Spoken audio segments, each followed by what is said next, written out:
नमस्कार, हिमाचल समाचार में आपका स्वागत है। आज के मुख्य समाचार। मुख्यमंत्री ठाकुर सुखविंदर सिंह सुक्खू ने व्यवस्था परिवर्तन के ऐतिहासिक 100 दिन पूरे होने के उपलक्ष्य में पत्रकार वार्ता को किया संबोधित।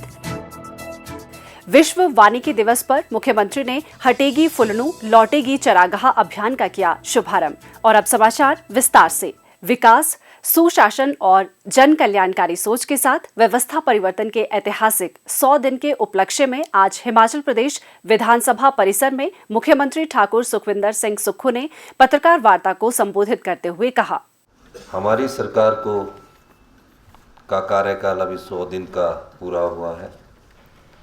इस अवसर पर मैं सभी मंत्रिमंडल के सदस्य और सभी प्रदेश के कर्मचारी व अधिकारियों का धन्यवाद करता हूं कि 100 दिन के इस कार्यकाल में सभी प्रदेश के कर्मचारी और अधिकारियों ने दिन रात मेहनत करके एक दिशा इस प्रदेश की तय की है। ये दिशा आने वाले समय की व्यवस्था परिवर्तन की दिशा है।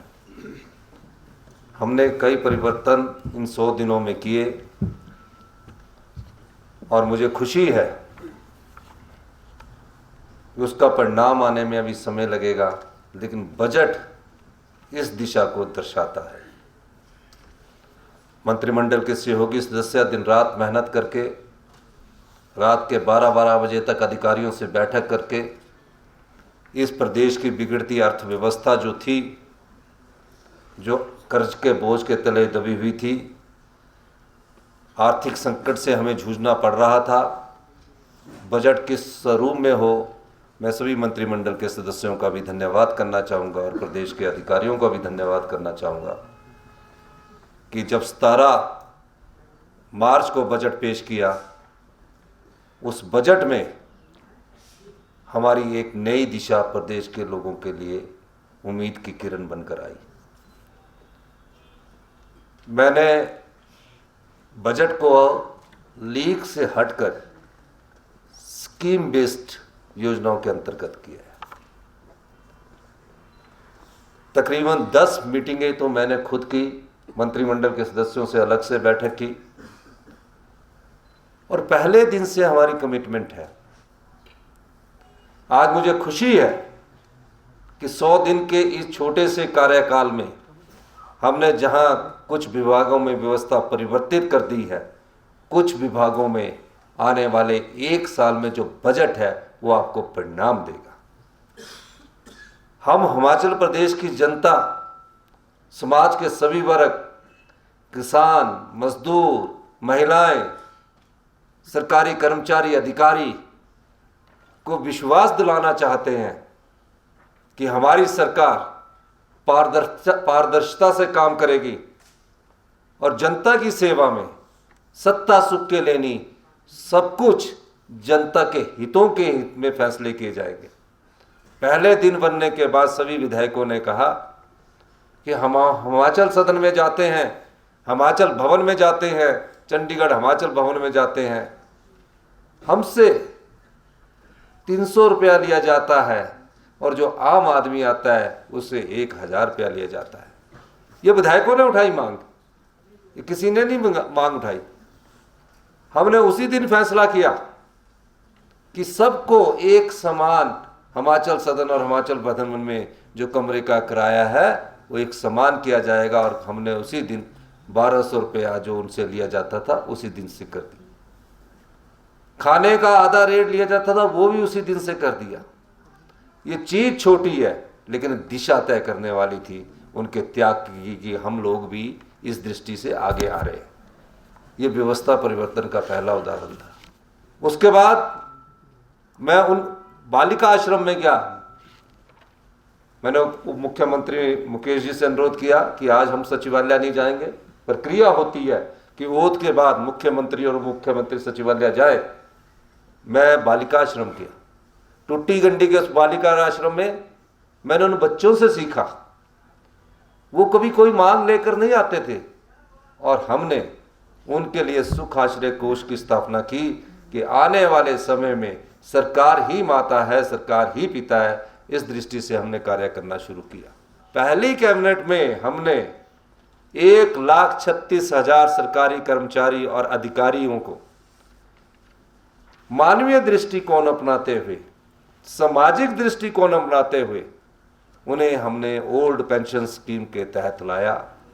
और मुझे खुशी इस बात की है कि हमने उसके लिए 1,000 करोड़ रुपए का प्रबंध किया है। यही नहीं, उसके बाद हिमाचल प्रदेश में काम करने के दिन कम होते हैं, पीडब्ल्यूडी का काम होता है, आईपीएच का काम होता है। पहले 90 दिन के अंदर टेंडर प्रक्रिया होती थी, 90 डेज के अंदर टेंडर प्रक्रिया होती थी। अब जब 90 डेज के अंदर टेंडर प्रक्रिया होती थी, टेंडर की नोटिस निकलता था 21 दिन के बाद। 21 दिन के बाद फिर एससी साहब उसको अवार्ड करते थे, हमने उसको भी चेंज कर दिया। सभी विभागों में, आईपीएच, पीडब्ल्यूडी, हाउसिंग बोर्ड, सभी विभागों में हमने कहा कि टेंडर की जो प्रक्रिया है वो 10 दिन के अंदर आपको खत्म करनी पड़ेगी और 10 दिन के अंदर आपको काम देना पड़ेगा। 20 दिन, 90 दिन से घटाकर उसको हमने पीडब्ल्यूडी की जो टेंडर है, आईपीएच के टेंडर है, 20 दिन में कर दिया। यानी कि 20 दिन में काम भी अवार्ड हो जाएगा और काम भी शुरू हो जाएगा।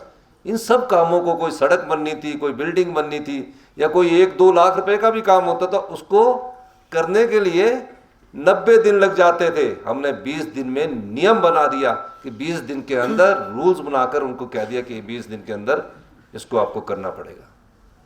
फॉरेस्ट डिपार्टमेंट में हर बार की तरह ट्री प्लांटेशन की जाती थी। 3 बार प्रेजेंटेशन लेने के बाद हमने ये डिसीजन किया कि जो भी फॉरेस्ट डिपार्टमेंट में ट्री प्लांटेशन होगी वो खाली पहाड़ियों पर होगी, उसमें डेडिकेट स्टाफ लगाया जाएगा, वो 5 साल के लिए होगी। 12 डिस्ट्रिक्टों में 250 हेक्टेयर, 2,500 से 5,000 कनाल पर, तकरीबन 25 कनाल का 1 हेक्टेयर होता है, उस पर इस बार ट्री प्लांटेशन की जाएगी। यही नहीं, एफसीए और एफआरए के केस लटक जाते थे, कोई डेडिकेटेड ऑफिसर उसके लिए नियुक्ति नहीं था।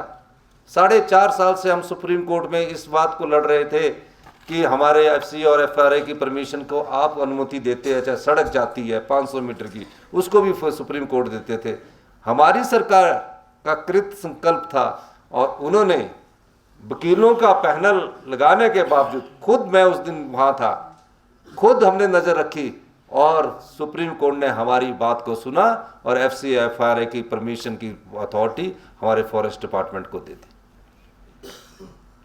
उसके बाद मैं फॉरेस्ट मिनिस्टर से मिला, मैंने कहा कि जो आपका आईआरए डिपार्टमेंट है ये हमसे पूछता है कि एडमिनिस्ट्रेटिव अप्रूवल लाओ, अपलोड करने के लिए ये लाओ।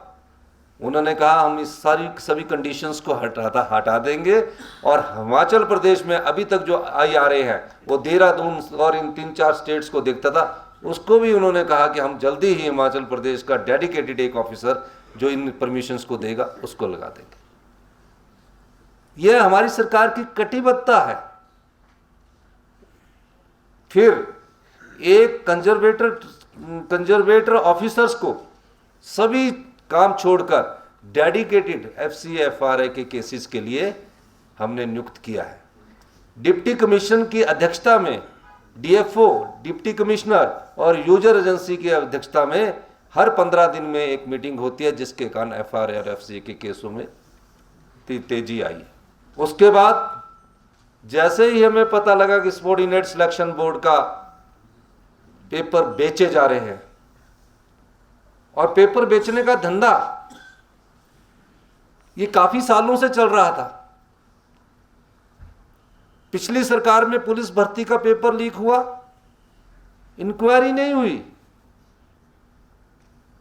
क्या हुआ, अपनी गलती को ढकने के लिए दोबारा पुलिस भर्ती का पेपर करवाया और दोबारा पुलिस भर्ती का पेपर डिक्लेयर करवाने के बाद रिजल्ट निकाल दिया। हमने 25 दिसंबर को पहला पेपर होना था, हमने विजिलेंस डिपार्टमेंट के द्वारा जाल बिछाया कि पेपर होने से 2 दिन पहले ये पेपर बिकता है। उस जाल में वो जो पेपर और युवाओं के साथ धोखा करने वाले लोग थे उनको पकड़ा, और आज स्थिति यह है कि जो पेपर वहां पीछे से भी बिके हैं उनकी भी इंक्वायरी हो रही है, उनकी भी रिपोर्ट आ रही है, जो भविष्य में होने थे उनकी भी रिपोर्ट आ रही है। उस आधार पर हमने कहा कि जिस संस्था ने ऐसा काम किया उस संस्था को हमने भंग किया। और मुझे खुशी है कि अगले 10 दिन के अंदर Himachal Pradesh public service commission जो सबऑर्डिनेट सिलेक्शन बोर्ड द्वारा जो अगले एग्जाम होने थे, पिछलों की जिनकी इंक्वायरी चल रही है, उनके रिक्रूटमेंट का प्रोसेस शुरू कर रहा है। HP public service commission subordinate selection board के जो हमारे अगले एग्जाम है 2000 पोस्टों के लिए रिक्रूटमेंट का प्रोसेस शुरू कर रहा है। उनसे हम किसी प्रकार की फीस नहीं लेंगे क्योंकि उन्होंने वहां अप्लाई किया हुआ है। उनका एज का कोई क्राइटेरिया नहीं होगा, वो 1 महीने के अंदर उनका एग्जाम होगा और उनका रिजल्ट तुरंत प्रभाव से निकल जाएगा। और जो पिछले हैं जिसमें कोई केस नहीं बनता उनके रिजल्ट भी तुरंत प्रभाव से Himachal Pradesh public service commission निकालता है। हमारी गारंटी में 1500 रुपया हमने देने की बात की है। पहले चरण में 2,37,000 महिलाओं को 1500 रुपया देने का इस बजट में प्रावधान किया गया है, जिस पर 461 करोड़ रुपए खर्च होंगे। इसका मतलब ये नहीं है कि और जो महिलाएं हैं उनको पेंशन नहीं मिलेगी, उनको भी पेंशन मिलेगी। समय अनुसार हम उस पेंशन को और लोगों के लिए भी बांटेंगे। 5 चरणों में ये पेंशन दी जाएगी और 4 साल के भीतर ये पूरी पेंशन हिमाचल प्रदेश में अपनी महिलाओं को दे दी जाएगी। आईसीएमआर ने उस समय एक स्टडी की थी कि पानी के किनारे वाले जो क्षेत्र है उसमें वाटर बोर्न डिजीज बहुत होती है। आज हम इस स्थिति में पहुंचे हैं कि हम यूवी रेस के द्वारा उसे बैक्टीरिया को किल करके स्वच्छ पानी अपने हिमाचल की जनता को दें। अभी 900 करोड़ के 5 सीवरेज के एग्रीमेंट होने जा रहे हैं। आने वाले दिनों में हमारे को 900 करोड़ रुपया और उपलब्ध हुआ। ये हम आज ही ये हमारी सरकार की प्रतिबद्धता है। भारत सरकार से हम बोल रहे कि हमने सोचा था, हम ला रहे थे। मुझे इस बात की खुशी है कि पिछले कर नितिन गडकरी जी के द्वारा रीजनल ऑफिस में ये फ़ोन करके बोला गया कि इतना स्पीड में काम हुआ कि 1 महीने में 900 करोड़ रुपया हिमाचल प्रदेश की इकॉनमी में आया, जिनके अवार्ड हमने करने थे, जिनकी ज़मीनें गई थी। और 27 कंपल्सरी जो लैंड एक्वायर थी और 27 तक और ज़्यादा आएगा। पूरे सबसे तेज काम लैंड एक्विजिशन की जो कंपनसेशन देने का था वो हिमाचल प्रदेश में हुआ, जिसकी प्रशंसा गडकरी जी ने भी की। ये हमारी सरकार की कटिबद्धता है। हम तीव्र गति से काम कर रहे हैं और व्यवस्था परिवर्तन करने में लगे हैं। और ये व्यवस्था परिवर्तन का ही नमूना है कि 100 दिन के अंदर जो हमने कार्य किए हैं, इससे पहले किसी और सरकार ने नहीं किए होंगे।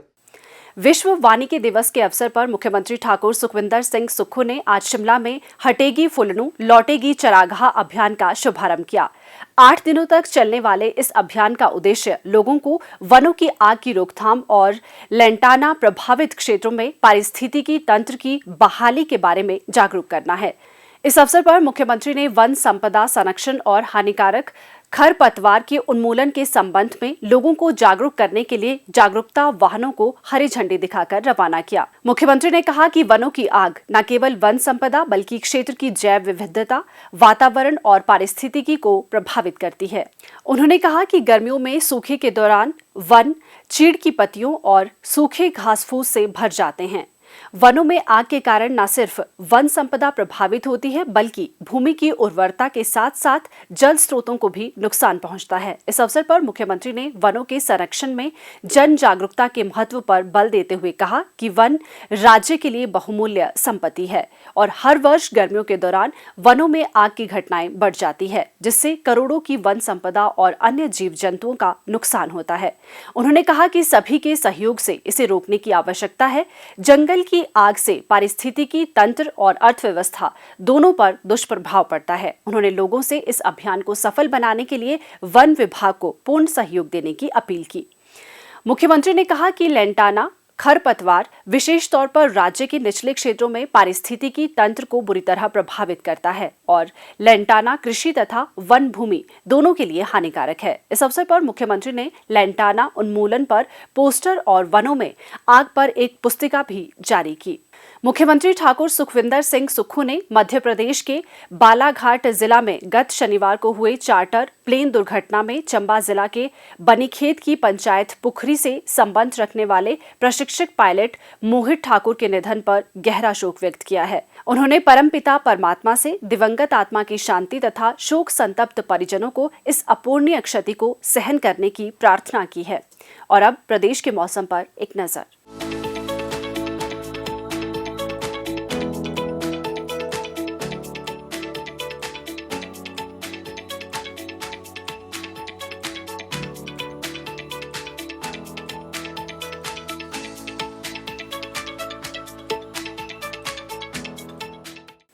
हिमाचल समाचार देखने के लिए सब्सक्राइब करें YouTube channel information and public relations department HP, follow करें ट्विटर @DPRHP, लाइक करें Facebook page information and public relations department Himachal Pradesh, visit करें वेबसाइट www.himachalpr.gov.in। इस अंक में इतना ही। कल फिर होगी मुलाकात। दीजिए इजाजत। नमस्कार।